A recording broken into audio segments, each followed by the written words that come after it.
playing games together. There's a certain segment of we the gamers that, well, we spent the entire 90s on the couch with friends playing like Streets of Rage and stuff. Co-op gaming rules. And although it's definitely not the same as it was back then, there's a good reason to be into it. Hi folks, it's Falcon, and today on gameranx, 10 things only co-op gamers will understand. Starting off with number 10, it's quarterbacking. When your partner is constantly telling you what to do, trying to take charge, bossing you around, and driving you nuts. That's what we're talking about. Doesn't matter if they're good in the game, but they definitely think they're good in the game. They could be good in the game. Who knows? It's kind of a common term in the board game community, but it applies just as well to co-op games. We've all had to deal with the player that appoints themselves the leader and constantly bosses everyone around, acting like they know what the right thing is. And it's especially noticeable when they don't actually know what the right thing is. Quarterbacking is the habit of saying we should have done a thing that we didn't do a minute ago, oftentimes directed at you as though you did something wrong, but it also tends to be the type of player that doesn't do anything themselves. They'll hang back and let you take the big risks, and when it doesn't work out, they're the first to tell you what you should have done. You might feel like that person should get thrown out of a 3-story window, but you're playing co-op, so there's a base level cooperation that needs to be going on for the game to function. It's bad when the quarterbacker's wrong, but it's almost worse when they're right. There's kind of nothing worse than a know-it-all, especially one who doesn't tell you the important facts until after it's relevant, like after you failed. It's one of those annoying habits that we can fall into with competitive games that can cross over to cooperative games. It kind of sucks because co-op is just fundamentally different as an idea than competition. But, you know, sometimes maybe just tell them to shut up. Gently, though. Like, shut up. I'm trying to, let me do it. At number 9, for co-op players, the 3 most hated words in the English language are host-only progression. Anyone who loves cooperative games knows exactly what I mean with this. Host-only progression is when the only player whose progress actually saves after playing co-op is the host. So if you're player 2, you're out of luck. Your play session did not count. Yes, it was fun, sure. Yeah, it's more enjoyable to play with friends a lot of the time. But hey, when you play a game normally, even when there are other people in the room, usually your statistics or score or currency or whatever, that number goes up. It's part of playing the game. It allows you to progress in the game, and it doesn't happen in host-only progression if you aren't the host. You could argue that video games are wasted time regardless, but if that's what you think, this is a double time waster, and it just sucks. The Souls games are all like this. In fact, co-op is generally pretty tricky in those games, but the only people who get anything out of it are the hardcore just want to tag along for someone else's adventure. In those games, co-op is so intentionally obtuse that it's excusable or at least somewhat understandable, but one game that inexplicably just doesn't make any sense with, it's Redfall. The game's built entirely around co-op, and for some reason, it's only the host that can progress the story. It's a game, again, built around co-op. That's the entire thing. To be fair, it's also Redfall, so this is one of many other issues. But any game you can play with someone else should probably allow you to keep your progress, no matter who you're playing as. This is still a thing devs struggle with too, and I get it, making a multiplayer game is hard, but it's like when all those games were coming out with the ability to manually save. Like, yeah, I guess it can be hard in certain games, but come on, it's 2023. We know you can.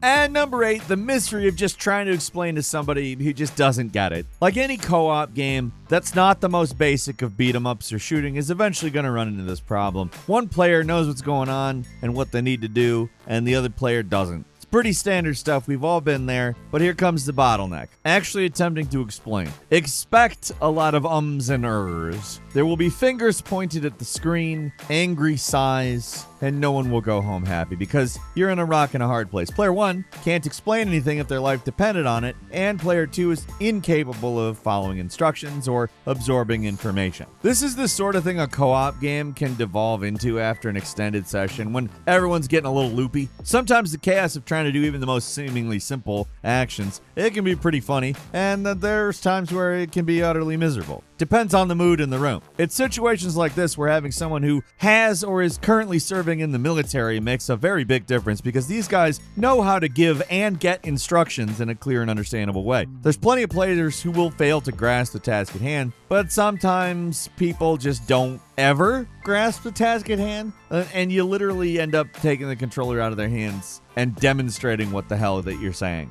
And number 7 is trying to play with picky-ass friends. Hard enough getting 3 people to agree on what takeout to get, so coordinating with them in actually playing a game can feel like an exercise in futility. First, you actually have to pick a game everyone wants to play. That alone can be a Herculean task. Everyone has different tastes and pet peeves and things that they like and dislike, and as a friend, you're probably aware of these quirks, but people will always surprise you. Picking the right game for the right group is tough, but getting everyone online at the same time for any length of time is even tougher. Getting them together locally is out the window from the get-go a lot of the time. That's never going to happen, but at least you can get them to agree on a certain date. You might get one game in before people start backing out, or one player starts complaining about the game, or one of your friends has technical issues. It just never stops. You might as well be trying to herd cats. This is where it feels like a chore. You're playing video games. It's supposed to be fun, right? But sometimes it's really like the most tedious office job, the office coordinator. Oof. Imagine doing that but not getting paid for it.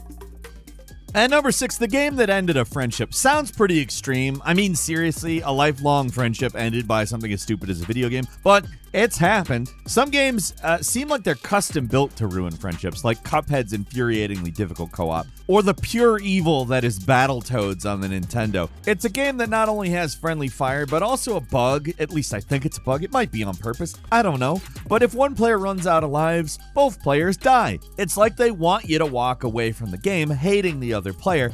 There's just no other explanation. It doesn't take a tough game to end a friendship, just a truly miserable experience. Most of the time, you're not ending something that's a big deal. I mean, you just stop talking to an internet friend and your interests drift away or whatever. But the beginning of the end was that co-op game you played together and hated each other over after. The game isn't the only thing to blame. Obviously, there's some underlying issues there for a friendship to end. So you can't fully blame the game. It's just that the game is there. Whether it's the straw that broke the camel's back or whatever, it's there.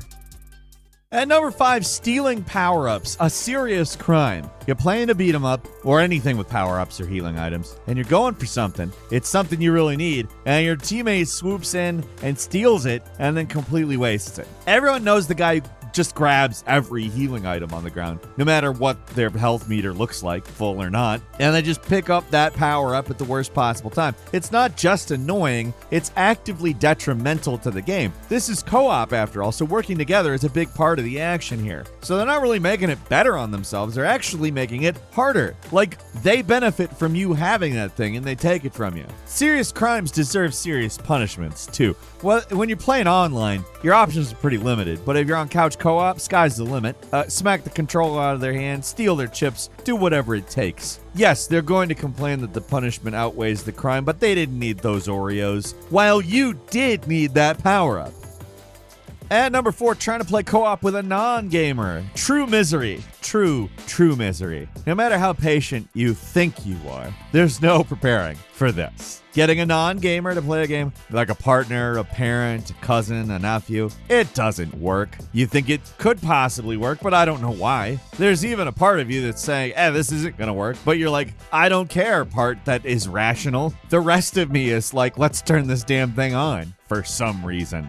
Like, some people just don't understand games. They don't have the muscle memory. They don't have any experience with it. So even playing the most basic stuff with them is a challenge. It's not a good look to get frustrated either, because they've never picked up a controller before, and you should be welcoming and maybe nurturing in certain ways. Maybe they'll want to play games more and try to get better, and it's entirely possible for them to. There's no age at which you can't stop making new neural pathways, but wow, is it hard to do that. It's so easy to forget how many of the things we as gamers find intuitive that are not to people who do not play video games. When you don't already know the visual language of games, like the big red thing is the weak spot, And mistakes and misunderstandings are gonna be made. The non-gamer will not only, remind you that it's not their fault and that you look like a lunatic, but they may not do it directly. They may just start behaving different around you, and you won't get it because you think that they should understand that the red dot is the weak point. Like, I've had people struggle with Lego Star Wars games. It's got nothing to do with red weak points, obviously. It's just there's a visual language in video games that certain people have not been exposed to at all and therefore don't know.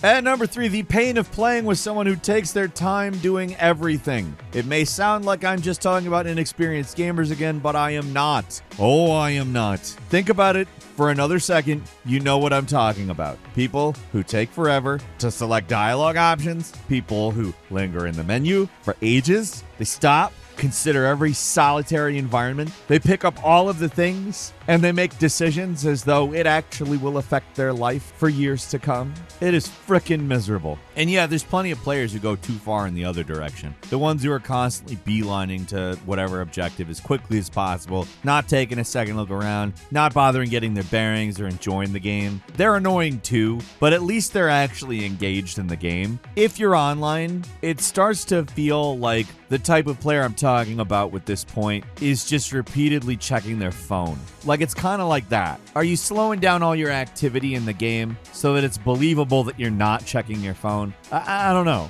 I've had that suspicion before, though. It all depends on your team's overall pace. If you're the one guy slowing everyone else down, something probably needs to change. Likewise, if you're the dummy constantly rushing forward and getting killed because nobody's there to protect you, that's on you.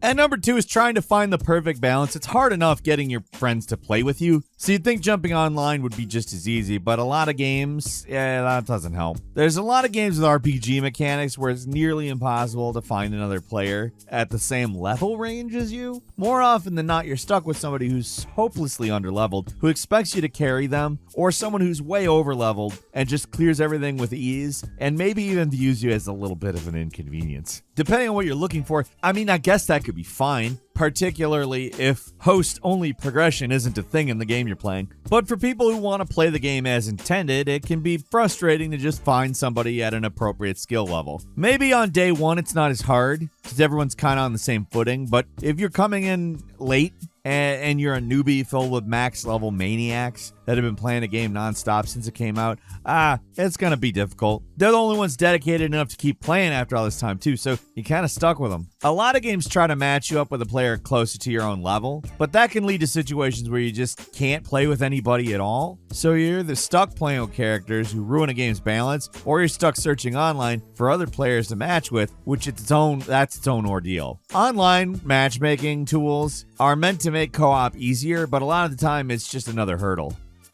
And finally, at number 1, the pros and cons of the team killer. What makes co-op games so different from other multiplayer games is the little interplayer chaos. The stuff you see in like a competitive game where people know each other, and obviously it's a competition, but they're having fun with it.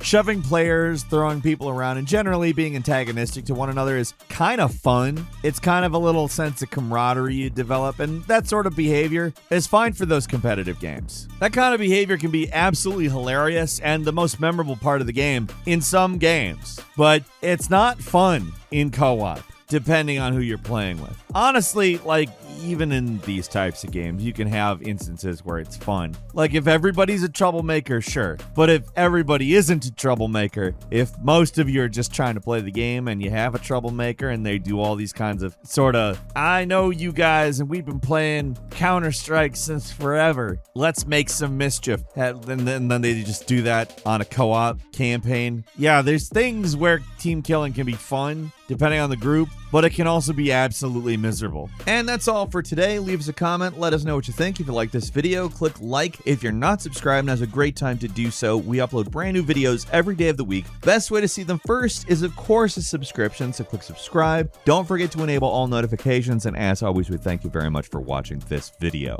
I'm Falcon. You can follow me on Twitter at Falcon the Hero, and we'll see you next time right here on gameranx.